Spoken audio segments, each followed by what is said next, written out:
Hey y'all, you know we're a nonprofit, right? That means we rely on donations from listeners to keep this podcast going. So if you have a couple of dollars to spare, because every dollar counts, please consider giving at patreon.com/femfreak. Also, fun fact, in addition to the perks that you'll get as a Patreon subscriber, your donations and contributions on Patreon are also tax deductible because we're a 501c3.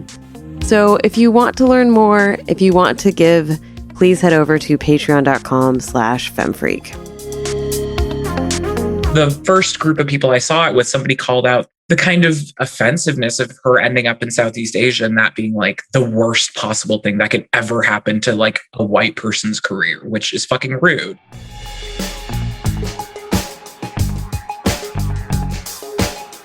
Welcome to Feminist Frequency Radio. This is the show that asks you to be critical of the media you love. I'm Anita Sarkeesian. And I'm Kat Spada, and today we've finally become the first women to conduct Mahler's Fifth Symphony, I think. Well, in any event, we're talking about Todd Field's first film in 16 years, the Cate Blanchett showpiece, Tar. Just a content warning for all of y'all. This film we're discussing deals with subjects of suicide and abuse of power, so please listen ahead with caution. A darling of the Venice Film Festival and heavily buzzed about for awards consideration, Tar is a meandering 2-hour and 38-minute journey through its titular character's fall from grace. A rare woman at the top of her field, Lydia Tarr is a composer and conductor of one of the world's leading orchestras. In between preparing for her upcoming performances and recordings, she navigates complex relationships with her wife, daughter, and personal assistant. All the while, she's avoiding responsibility as a former protege suffers from having been groomed and rebuffed by Lydia. And she's lavishing affection on a new object of desire, her orchestra's rookie cellist. When the consequences of her actions finally start to catch up with her, we learn more about Lydia's past and see an unusual second act for her life and career in a startling denouement. You want to dance the mask, you must service the composer. If you're here, then you already know who she is. Lydia Tarr is many things. I received another weird email. There's no reason to get caught up in any intrigue. I'm worried. She's starting to disappear into herself. Joining us is a filmmaker and entertainment professional who has worked with the Directors Guild of America and associate produced the award-winning Radiotopia podcast, The Truth. As a filmmaker and writer, he is one of Lambda Literary's 2022 Emerging Voices Fellows. He is passionate about work that recognizes the importance of intersecting identities in entertainment to make change. He's passionate about George Michael, and he's seen Tar in theaters 3 times so far. Welcome to the show, AC Lamberty. Wow. In the words of Lydia Tarr herself, you cannot start without me. I start the clock. Okay. I'm very happy to be here. Oh boy. AC and I share so many media interests. All I know about AC is that like when I see something, if you've seen it, I want to hear what your take is. And so the fact that like Anita and I went and saw Tar together, and we were going to record right afterwards. And then we were like, we need to sit with this movie for like 2 weeks and really digest it. And like every time I talk to you, you've seen Tar a subsequent time. Listen, if your friend has seen Tar in theaters 3 times, like do a wellness check. Like I'm a repeat watcher for everything, and I love a slow ass movie. So I was like, I'll see this a billion times. I'll spend 12 hours of my life on Tar. Sure. Why not? Oh my God, that is wow. Yeah. It's crazy. That's a long time. It's a lot. Why? Like why?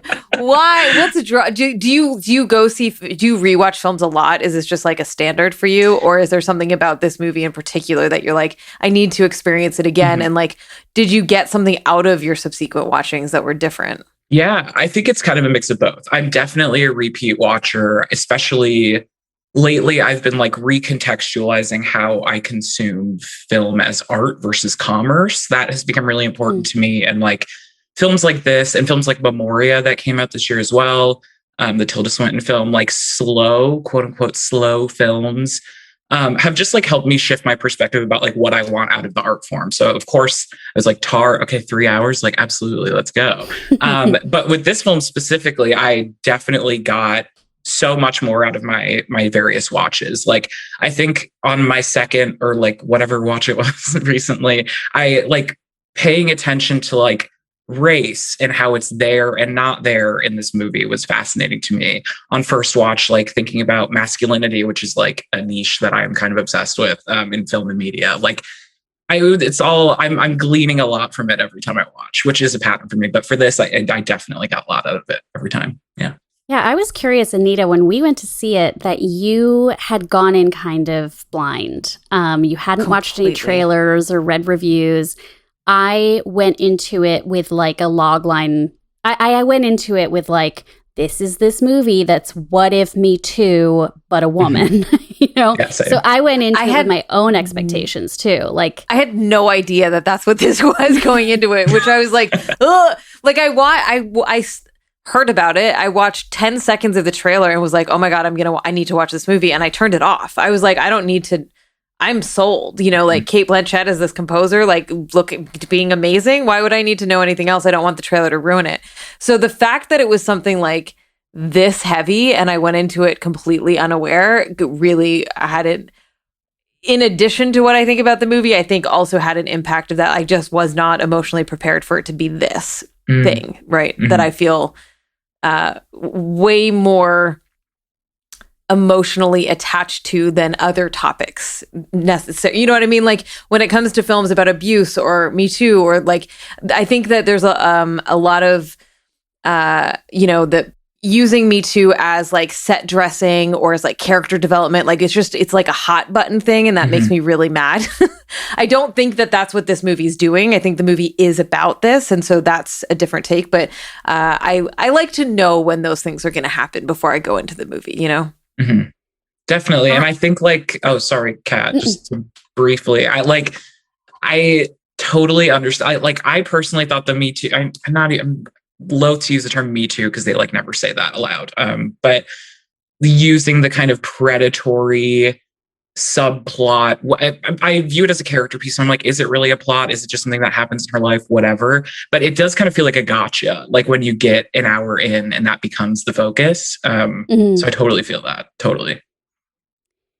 I feel like there's kind of like three major things we should probably talk about. And like one is, and let's like build to it, would be that subject of like cancel culture, accountability, identity politics. Like there's so much that I think we need to like build up to getting into what is this movie trying to say about these things.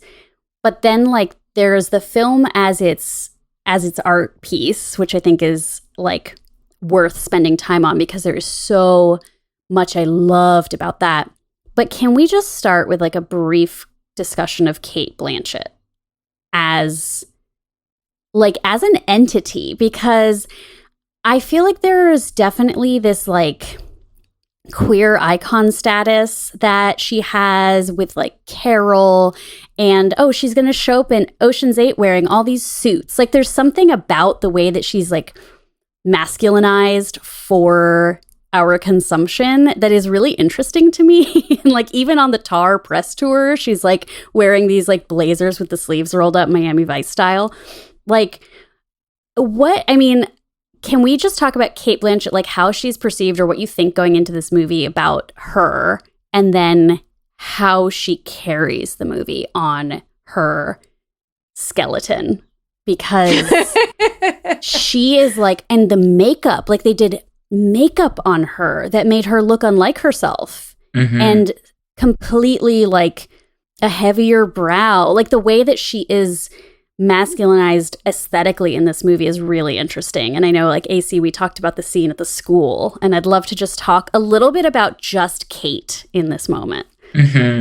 Like, am I wrong that she's like this like gay, like godmother figure that like she's been anointed with that title? I definitely think she has. I was, before this, reading her New York Times profile, and it's so fascinating going through her filmography and like seeing how, like, her fascination with gender in particular. Like, she's played Bob Dylan in I'm Not There, or whatever the film is. She's played opposite herself in like kind of a weird gendery way in Coffee and Cigarettes. Like, she is fascinating in that way to me. I came into this not knowing that she was gay in it, which is funny because that was iconic, I guess. I don't, like, the father scene was amazing. Like, I loved that. But yeah, I went into it mostly being like, I know that she is a freak about the craft, and I love actors like that. And I think that we are able to talk about Lydia Tarr as like a real person who exists in the world is like such a testament to her performance.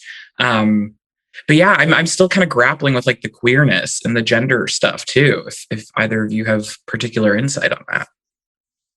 Yeah, Anita, I saw you engaging on Twitter with somebody about the like, why did Todd Field make this character a lesbian? I don't think that's what it was, but I think I did have that question. You and I talked. We literally walked out of the theater. Like, we like got up as quickly as possible and went outside. It was a physical experience. That like first viewing for me was like really physical, you know? I was dreading recording this episode too. Like, I'm like, I don't want to talk about it. I feel uncomfortable. This movie makes me feel really uncomfortable because I can't figure out what it is. And this is actually funny because Kat and I recorded another podcast recently about like that talked a little bit about this, right? Where I'm like, I don't know what the fucking point is.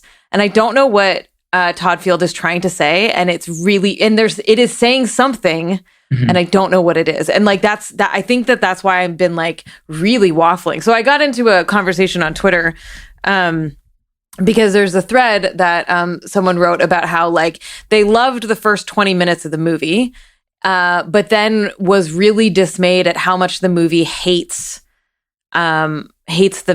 Lydia. Like, the movie just like despises her. And I didn't really want to bring this up yet because I feel like you had an agenda, Kat, and this like skips forward. No, this is perfect. My issue is that like, AC, you were like, I don't want to call this a Me Too thing. I will 100% call it that. That is exactly what this is, as the larger wrapping of someone in a powerful position is abusing, grooming, exploiting, gaslighting people with less power. And, you know, if you read anything about this movie, they will point you at male composers or conductors who have been called out for abuse, right? So there is a sense that this is based on this kind of existing world where these things are already happening. So why is this a story about this really accomplished, incredible, powerful white lesbian woman? Right. There's something I think that makes it more complicated, and that I think can be interesting, right? Is that like abuse isn't just masculinized. Well, actually, this is a thing, right? Like she is also a masculinized woman, like a more masculinized lesbian. But, you know, that people in all positions of power, regardless of their identities, can be abusive, right? So that's the thing, is like, if you're going to make a commentary on Me Too of some sort, why are you choosing this as the commentary? Why are you choosing this person and this character? I don't know, and it's pissing me off because I don't understand it. You know, like, and it's not like, there are moments in which I think this film is incredibly regressive and like super conservative, and moments where I think it's critiquing that regressive conservativeness. I don't think it is not clear on what necessarily it's saying about how it feels about these abuses of power, how it feels about this character and what she has done and where she goes and what accountability is. Like, it's almost like dropping these like plot points in without a cohesive, unified vision of like, what the fuck are you trying to tell us with this? That's why I'm so frustrated by it. Totally.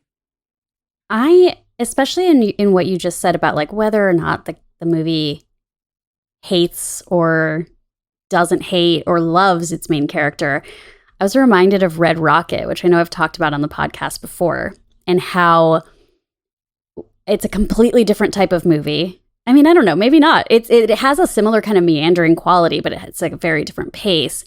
And obviously a different world that it takes place in. But like my experience with Red Rocket was like, God, this fucking protagonist is terrible. He's horrible. He keeps getting worse. And I'm right here with him.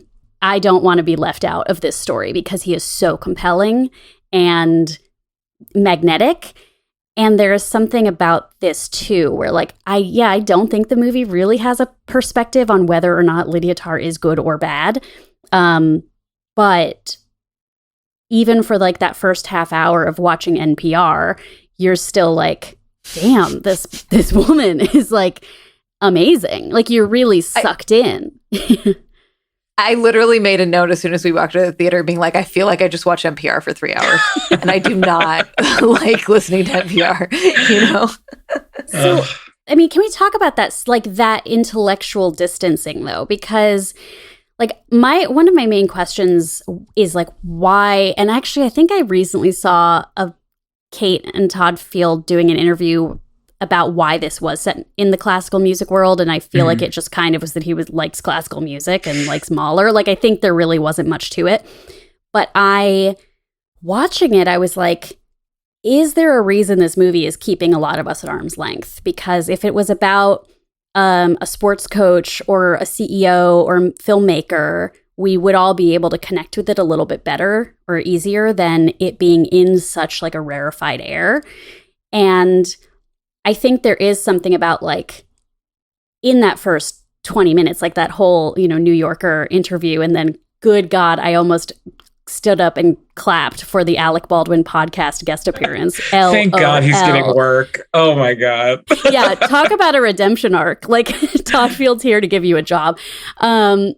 I was like, is there a reason like this is really saying like, you're going to have to do some work. We're not going to give you this world or this movie. Like you're either smart enough for it or you're not. And if you're not, like, see you in half an hour when we get to the good stuff. Like there's something about that. Like, did you feel, especially with like repeat viewings, AC, like, did you feel that you needed to know? Actually, you have a background, right, in music. Yeah, I have a lot of thoughts on this. I played cello for like 13 years as a young person and was pretty good and like at a high level. So it spoke to me in a world way that I think might be a little inaccessible to a lot of people.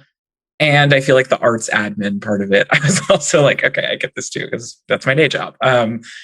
In general, though, like on that, I am very surprised that this film exists in like an American studio system at all. And I feel like that honestly does a disservice to the movie, like it being offered for such broad consumption. I feel like it is something that would play really well as like an art piece, honestly, like because it really feels that way and feels like it's intended to be consumed as a character study. We are in her life as she is in her life, and we are experiencing kind of like incongruous things that she experiences that may or may not have to do with like the narrative of her life. And I really like that experience, but I think it's also incredibly alienating, both from subject matter down to the NPR of it all. Like I was like, oh, my dad's going to love this, but my mom is not going to understand any of it. Like it's alienating on such a personal level in that way, like intellectually. So like the film as a whole, I'm just a little shocked that we are like talking about it in the broader culture at all, if that is illuminating in any way. Yeah. When you're saying that, I was like, yeah, I can see this being like a European art house film. Totally. And it would be very different. Or, it'd be slightly different. Thank you for sharing that. It is very curious how it is being positioned. Yeah. And I love the Lydia Tarr memes, of course. Like she's a genius to me. The fact that her like astrological sign, somebody was able to be like, it was on Wikipedia, she's a Libra. I'm like, that's brilliant. But like, oh my God. But like the memification of it all, I'm just like, I don't know. I think that this might just be the wrong film for the wrong audience in some ways. I don't know. But I'm glad people are seeing it. So there's a scene that takes place at Juilliard where she's like a guest instructor for a conducting composition or conducting students. And it gets real fucking lectury, right? And so there's the scene is a tension between a student who identifies as BIPOC non-binary, I think, and is frustrated at the fact that like Lydia is harping on, I don't know, Bach or someone, some famous composer, being like, his work is so important. And the student is like, yeah, but he's a misogynist, so I'd rather just focus on other people's work. And then she like goes off about, you know, blah, blah, blah. And this scene, I think, is the scene that I was like, what the fuck is this movie doing?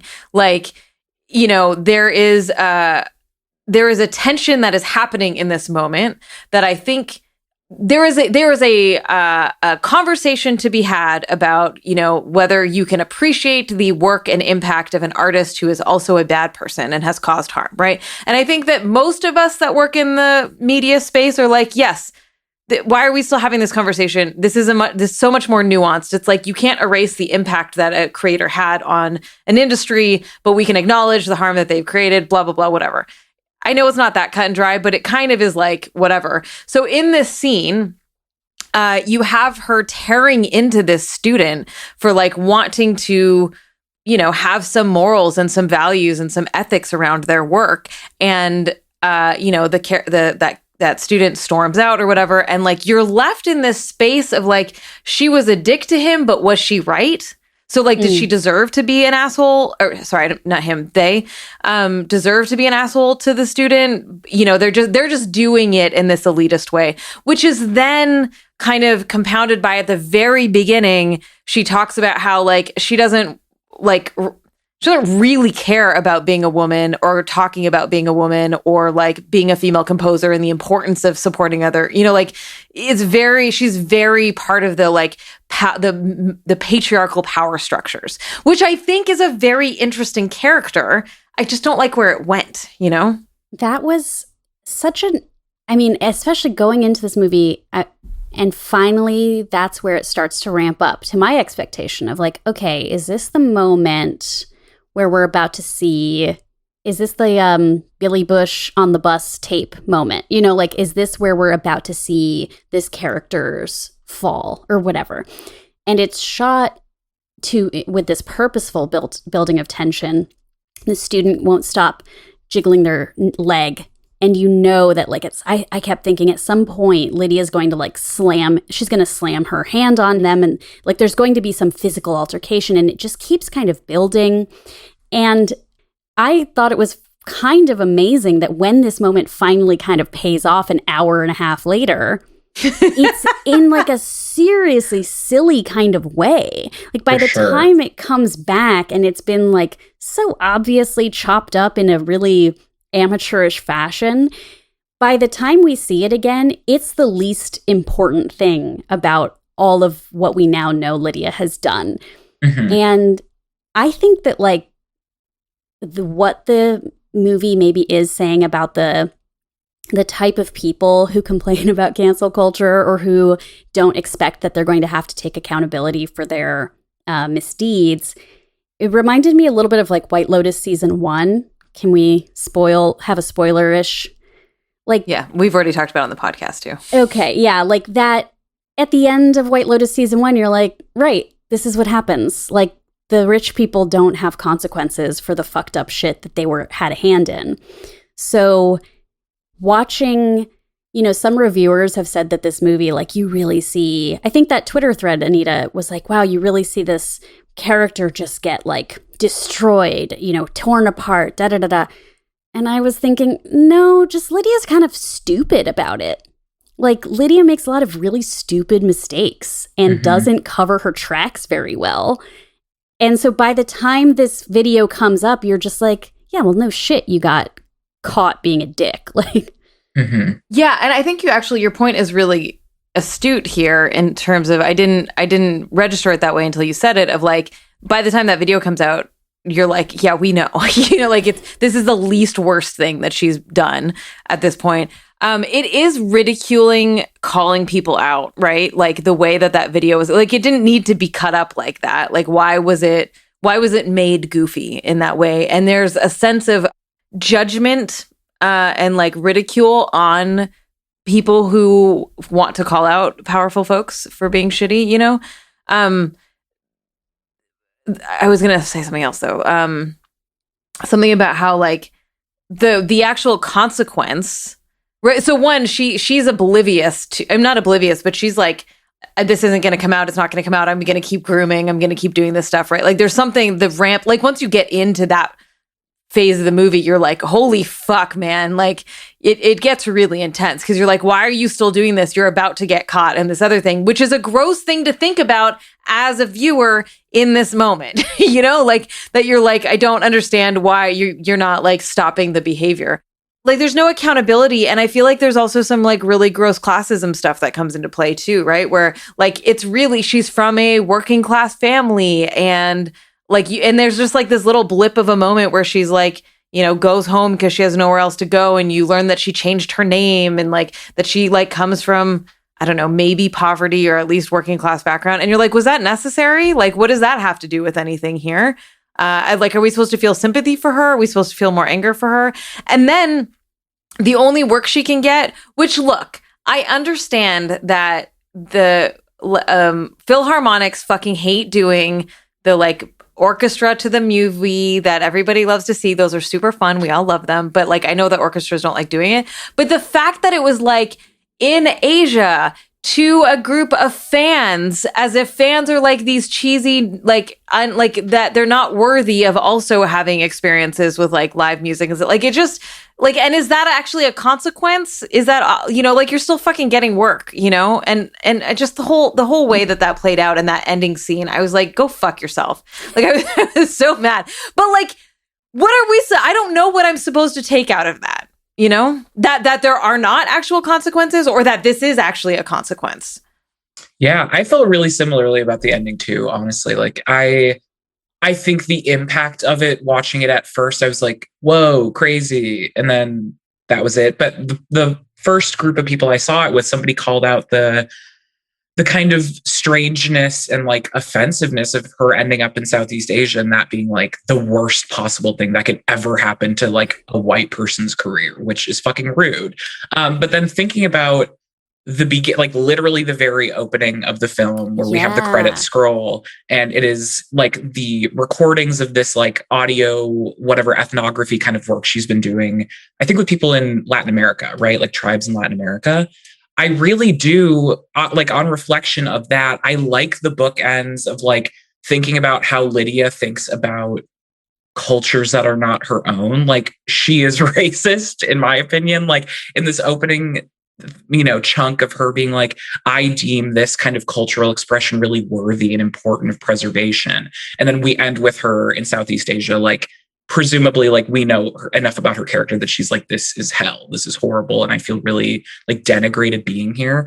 I think those two parallels are so interesting to me. However, I don't think it should have ended that way. I agree with you on that. Yeah, I thought the ending was very striking in a way that I think I was very entertained by it. Like in the moment, I had this like, oh, this movie just surprised me. Like after 3 hours and after just kind of being like, all right, is there going to be, what are we going to see as the outcome?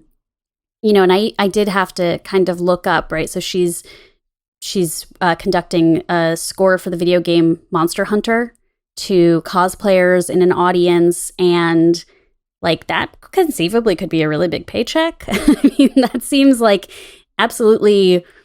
yeah, to me, it doesn't seem like a downgrade financially. It doesn't seem like you can't get a job. It's definitely considered a low art. And that, you know, is aesthetically offensive to her sensibilities. But then there's this other, like, they dive into it just a little bit further too, which is, we know by this point that Lydia's a germaphobe. And now she's in what Western cultures want to consider like a dirty place. But then there's this moment where she's faced with these like sex workers, this massage parlor moment at the end that like, that's the one piece of this like outcome that I was like, what? How am I supposed to interpret this? I even saw a review that was like, oh, you know, this one girl makes eye contact with her and she's like in the same position where the cellist sat in the orchestra. And I was like, well, what's the point of this girl making eye contact? Like, I don't think there is a point here. And why is Lydia Tarr so like, Is she shocked? Is she offended? Like, this is not an unusual thing. Like, it may, you know, there's problems with it, or there's a lot of different ways you can approach or talk about like the sex work and sex tourism industry. But like, what I really didn't know what that scene was. But why is it just a blip in the movie? Like, why is it there? You know, you could have cut it out and saved us fucking 10 minutes of this long ass goddamn movie. Like, oh, she would be callous to this Krista character who she groomed or whatever. We don't really know the details, but then who eventually died by suicide. But then when she's faced with like the prospect that she might solicit a sex worker, it's like, oh, how dare you? I would never. And it's like, what? Like, it's like every read I have on that moment just doesn't work for me. It's like she's reminded of the cellist. She's reminded of her daughter. She's reminded of her abuses against other women. Like, none of those reads make sense or like impact me in a meaningful way. It just ends up feeling corny. I feel like it's just more making her uncomfortable. Yeah. Like, I feel like it has nothing really to do with sex work. It just feels like another like discomfort. She can't go get her massage that she wants to get because it, you know, like, you know, everything is different and weird and blah, blah, blah, blah, blah, you know? Yeah. I'm not sure if we're supposed to have like empathy for her when she goes and pukes on the street. Like, I feel that's maybe the first thought is to be like, oh, she's learning something. And by that, I am learning something too and feeling for her. But like, even if we're supposed to be like, fuck yeah, like reckon with what you've done, that doesn't work for me either. So yeah, I'm with you on that. And so in relation to that, I completely forgot about that part. So I guess it was supposed to be more, I don't fucking know. But she walks in and she's like, she's treating the job very seriously. And even when she walks out on stage, she's treating the job seriously. And so there's something, I think, related to whatever you said made me like connect that of like, do we... well, I don't know. This whole podcast is me being like, I don't fucking know anything about this movie. Like, are we supposed to see it 2 more times? No, God, no. Get your punch card out. To me. Are we supposed to like have admiration for her work ethic? Are we, you know, like, is it like she's like, even in my lowest low, I'm still going to be the best that I can be? You know, she's like, what is happening? Pull herself up by her well-heeled bootstraps, and she's going to get out of Paramus, New Jersey, or whatever. Yeah, man, this fucking movie. I've been talking a lot of shit about it because I found it really annoying, and also I had to pee for 3 hours, so that was also annoying. Sure. And the person next to us fell asleep immediately and started snoring through most of it. There are some like lovely filmmaking moments of this movie, right? Like, I think that it is a movie worth some merit in terms of the filmmaking. Like, I even was very like the long conversation scenes at the beginning. Like, I was actually kind of like, oh, what is this? Like, I was kind of taken by some of the like the time that was spent in these moments that we don't get very often in films. So like, this movie is not without merit. I just am like, don't fuck with these big subject matters if you're not gonna say something that means something, right? Like, this isn't just like the grief of losing a pet, you know? Like, I don't fucking know. Like, for sure. I thought that's a sad thing to do, but you know, the production design was so incredible. It reminded me of Parasite, which I thought was also like just advanced, like what production design can do for a storytelling, in the sense that they built that house with that basement. Like, here we seeing her in all these different cities. I mean, New York, very different from Berlin, and then that ending, but like her 2 homes in particular in Berlin. When she first shows up to her house with her wife like coughing in the background or whatever, and it's just this stark concrete with she's going around turning all the lights off because she doesn't want to run the light bill up, and like, I thought, God, this is like your home that you live in with your wife and your daughter. Like, what a austere and horrible place, like brutalist. Then she goes to her little creativity nest that she lived in before she got married. And that's where you see framed pictures of her from her shamanic experience that she went to for an ayahuasca healing when she was doing that like ethnographic research or whatever. And I was like, absolutely. Like, this is the place where you seduced people. And this is the place where you can create. And I thought there was also such a clever use of sound in that, like, the motion sensor alarm that we later discover that's what that is, that she's hearing from her neighbor. It starts to inform her music, and it's really kind of like interfering with her mental state and her focus. And then when you discover that it is about a daughter trying to care for her dying mother, and it's this like there's this horrible human moment that's happening across the hall. And meanwhile, Lydia Tarr is like trying to get the notes right on her composition. And love that. I thought that like that build up and payoff was really good. So there were so many elements. Like, ultimately, this movie's like the sum of its parts doesn't quite work for me, because I feel like it sets itself up for high expectations and then doesn't ultimately meet them in terms of storytelling, like in terms of, I guess, script. But all the other elements, performance, production, excellent. When the people who own the house come over and ask her to like not play music during certain hours and she has a fucking meltdown, I was like, yes. Yeah. But also it's one of those moments of like just like rich people pissing off other rich people. You know what I mean? Like you're all just fucking over each other and whatever. But that scene, I was like, this is great. I'm so here for this. Oh man, all of those kind of sensory moments, I loved it. Agree that it is not, it doesn't amount to a ton in the end, at least in the way this film is being presented to us. But like the moment where she is running and hears the screaming in the woods, loved it. The moment where she like tries to follow the cellist into the like wreckage of that apartment, the dog, that I loved that part. I was like going crazy for that part. It was amazing. Like all of the kind of sensory stuff just like created such a complete picture. And if anything, I'm like, this is Cate Blanchett's like magnum opus. She created a life. Like that's incredible. So I love it for that, if anything, you know? All right. Well, what a lovely note to end on for this fucking infuriating movie. Yeah, go for the 5 minutes of scary dog. The rest you can take or leave. Yeah, it was great. We will be right back to share some freakouts.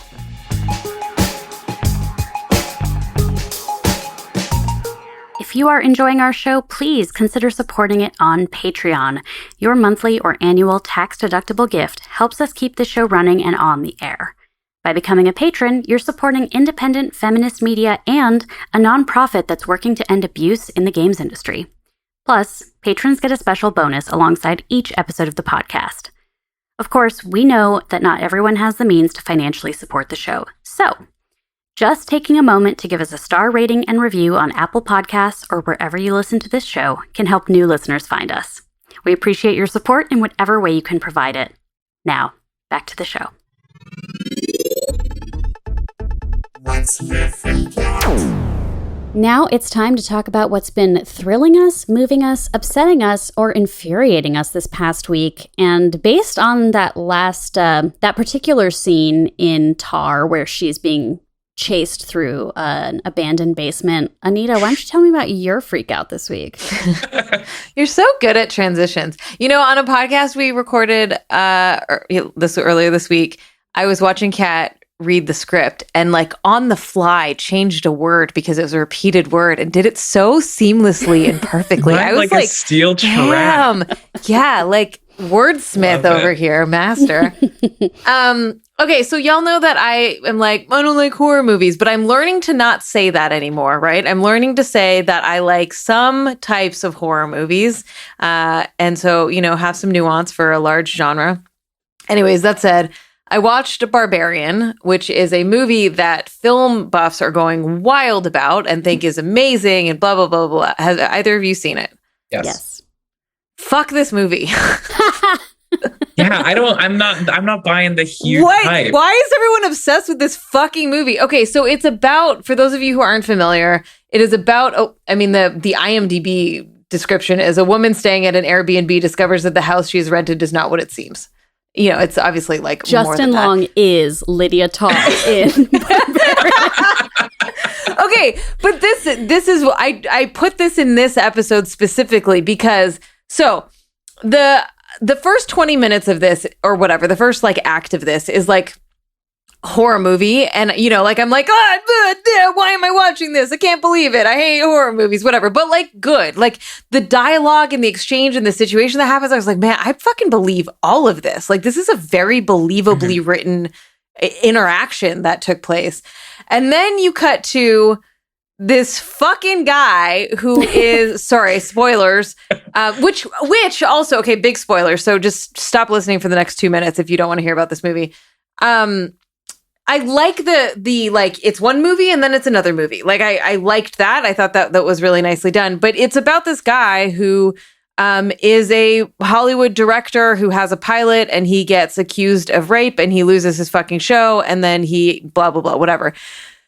I am so tired of Me Too abuse stories, blah, blah, blah, being used as like character design, right? Like they don't do fuck all with this thing. There's literally no reason that this guy should be this guy and be this back. Like it feels like, oh, this is a hot topic. So let's just throw that in here now because it's interesting. And this movie does not actually button up anything. Agreed. And it tries to introduce some very big topics and some very meaty things.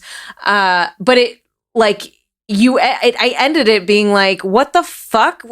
Just make a horror movie. Stop trying to say something. Like this is one of those movies that I'm like, you literally have said nothing. Why are you trying to say something? That's how I feel about this. And I don't get it because like people I respect really like this movie and like just people are very into it.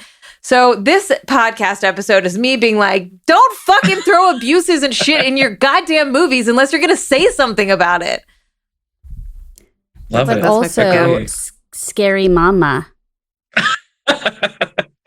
Have you thought about that? Scary Mama. So, Look, if it was just Scary Mama, I'd be like, cool, just be this fucking freaky ass thing. Don't explain it. Just have this scary fucking dwelling thing, you know, living in the basement of this House of Leaves fucking building. Also, one of the key takeaways being like, actually, homeless people can be trusted. It's like so lame. Oh my God. Like, are you kidding?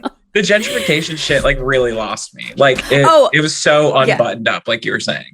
It oh my God. Did and that. then he... But that's like the same thing. Like, oh, we're going to, here's Me Too, but we're not going to talk about it. Like, here's Detroit. And when they go then to that flashback, I was like, we're really going to see something like about the racial makeup of this neighborhood. Nah. No. And they don't even say anything about the fucking like reason why this whole, this whatever zombie nightmare monster thing even exists. They don't even fucking do anything with that. Like I was talking to someone and they're like, well, I read it as like intergenerational trauma, blah, blah. I was like, cool. But like the movie didn't fucking say it. Yeah. Like, come on, man. I will say there's one scene that I love. Sorry, can I?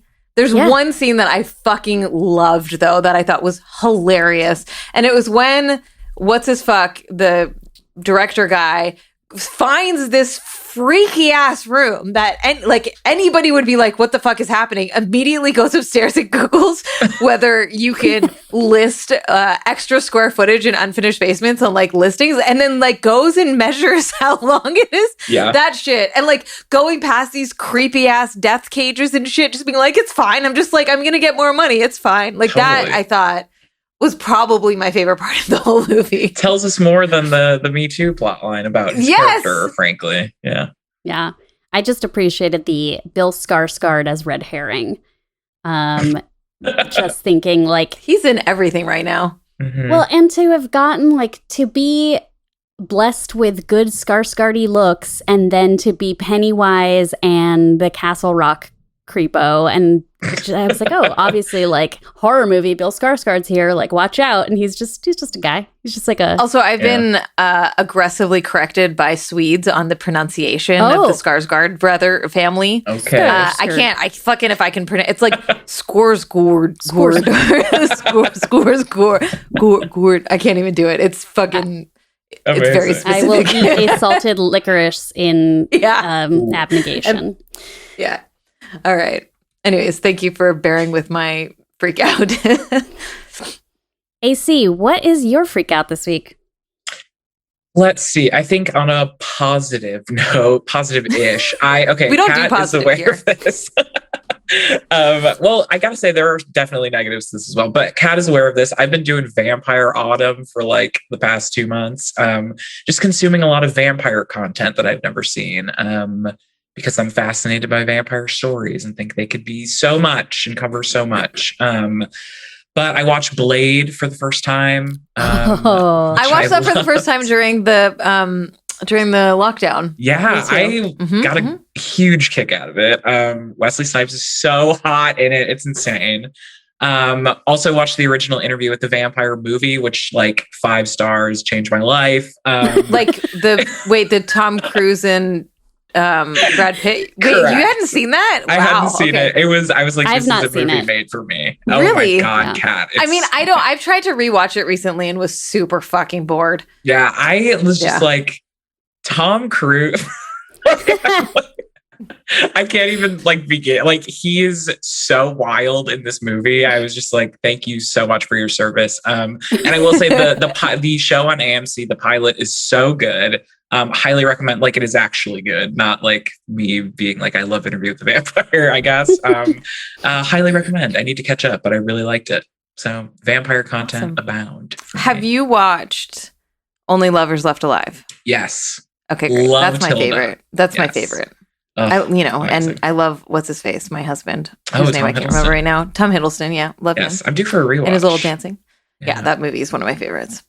And thanks to you reminding me about vampires, I finally watched The Hunger the other night. Oh, How did you like it? I haven't seen it.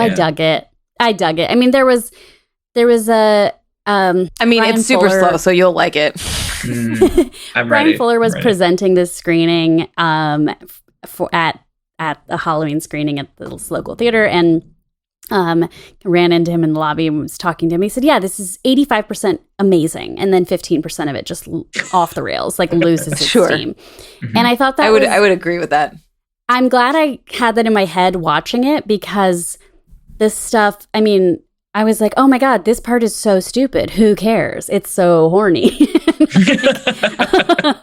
Thank you. Great. You know, I wanted it to be more horny. I think, so I went to the Bram Stoker's Dracula screening that Cinespia did. Very Lee where watched that for the first time too. It's amazing. Continue. It is. It's insane. That movie's fucking amazing. It is so horny. It is so horny in a way that I'm like, why aren't more movies like this? Thank you. Like, I don't even think The Hunger is like quite there. You know, it's not. It doesn't. It's differently. Look, one Susan Sarandon nipple, one Catherine Deneuve butt crack, and then a billowing gauzy curtain. I don't Is know enough a for more you? potent combination. Oh my God. I accept that. All right, Kat, what are you, other than Susan Sarandon's nipple, what are you freaking out about? Oh my God, bringing us real downhill with some bad television. By the way, I did watch the pilot of Monarch, speaking of Susan Sarandon. I did too. What do you guys think? It's so atrocious. Oh no. It is I so love like, her. That sucks. ask some aliens to watch some TV shows and then write a TV show, like with no concept of what country music is, how families are constructed. It feels like a parody of nighttime soap operas. Yeah. Yes, it's very like what's her name from Pushing Daisies is like about to put the cowboy hat on, and then Susan Sarandon in a big wig is like, I see you're ready to wear the crown. Like, it was so wild, and yet like it made me miss Nashville, because Nashville was such a good first season, such an extraordinary good first season. But like, I will get sick and I will binge the entirety of it. So I have not removed it from my. Yeah, I've not removed it from my up next, so that when I'm like extremely bored, I might watch another episode. But it's atrociously bad. Damn. And who's the musician who plays her husband? I can't remember his name, but he's the mastermind behind the song "Honky Tonk Badonkadonk." So maybe that is my all-time freak out. It is It's one of the best bad new country songs. Abel Roman? No, that's his character name. Whatever. So for this Tar episode, like Anita choosing Barbarian, I am choosing another bad television show that I have been watching and will continue to watch weekly, which is Alaska Daily. I have never heard of this in my life, which is crazy. Wild, because it stars 2-time Academy Award winner Hilary Swank, and is from Tom McCarthy, who gave us Spotlight. And I thought Spotlight was an excellent movie. I like Hilary Swank a lot. I was like intrigued by the trailer that I saw, in which Hilary Swank is a New York journalist who's at the top of her game. She gets canceled and has to move to Anchorage. Has to move to Anchorage because like an old boss or somebody is like, hey, I know you're having some troubles there in New York. We could really use a great reporter to come solve this cold case of a murdered or missing Indigenous woman. Is it cold because it's Alaska? Yeah, big time. That's all. That's what the entire show is. Like the second episode, she's running and she sees a moose and she's like, Siri, are moose dangerous? I was like, perfect. But it's like, it has everything in the worst way. Like what it has a great actor who's doing a terrible job. It has a compelling theme of like the massive problem of murdered and missing Indigenous women completely being overlooked by the media and by law enforcement and by journalists. I'm like, oh, bring me more of that. I'm intrigued. I want to see a story set in Anchorage. Like that's really interesting. Alaska is a fascinating place and there's not enough storytelling about it. But then it also has all these garbage ABC nighttime tropes that are like not well ABC? Done. It is ABC and it has that like Shondaland lighting. I will say at least that like, you know, they acknowledge there's maybe been 3 episodes. Each one they've acknowledged without solving the problem. But like, isn't it weird that this like white lady from New York is the one who's coming in when there's like all these Indigenous women who have been trying to get attention paid to this story and have not been listened to? So she's paired up with another reporter who's played by the actor Grace Dove. And yeah, I mean, I want to say generous things about the rest of the cast, but nobody's really been given much to do yet. So, you know, I'm on board. I watch worse shows than Alaska Daily also. So anyway, but the notion, I will say why I brought it up for this episode is like literally unclear what she was canceled for. She has a couple of moments of like criticizing wokeness or being like mean or rude. Like I'm just here to get a story, whatever it takes kind of a thing. But there's no actual like, did you harm people? Are there people whose lives are worse because of you? And are we going to grapple with that? Like that's not ever really tackled. So. It's all fucking set dressing, motherfuckers. Exactly. And then why are they like not like 100% women can cause harm and you should be held accountable for the harm they cause? But is it like, oh, it's just boring if it's dudes, so we need to make it not dudes now? You know, like what are we doing? Hollywood, what are you doing? What are you doing? I'm a consultant. You know, I can help you with this shit. Come on. Oh my God. I mean, and you heard how good I am with script reading on the fly. Hire us. We're available. Yeah, we could do so much for you.